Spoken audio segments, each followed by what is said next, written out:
ரிஷபம் இருக்கக்கூடிய வீட்டிலேயே குடும்பத்தில் சுபகாரிய தடைகள்லாம் நிவர்த்தி ஏற்படும். இந்த இடமாற்றம், வீடு மாற்றம், மனை மாற்றம், உத்தியோக மாற்றம், 4 மாற்றமும் ஜூன் மாதத்து வரைக்கும் பொருத்தமான ராசி யார்? ரிஷபம். ஹெல்த்து கொஞ்சம் பார்த்துக்கணும். காது மூக்கு தொண்டை, சளி, சைனஸு, பல்லு, அசிடிட்டிக்கு வந்து மேலே வந்து இடிக்கிறது, பெண்களுக்கு ஹார்மோன் குறைபாடு வருது, நோய் தான். வயிற்றுல தொந்தரவு வருது. கர்ப்பஸ்திரிகள் ரொம்ப கவனமாக இருக்கும். குலதெய்வத்தை நான் மானசீகமாக ஃபோட்டோ வச்சுக்கணுமா டிபியில். குலதெய்வம் தெரியாதவர்கள் பிள்ளையார்பட்டி விநாயகரை வச்சுக்கணும். எல்லாமே சந்தோஷம். பணவரவு, முதலீடுகள், ஷேரு, புது வீடு வாங்கிறது, புதுசாக இன்டீரியர் பண்ணுறது, கொடுக்கல் வாங்கல் பிரச்சனை தீர்றது,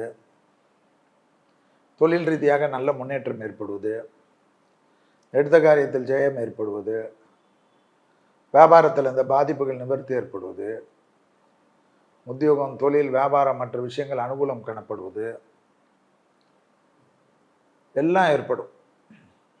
நம்பிக்கையோடு இருங்க.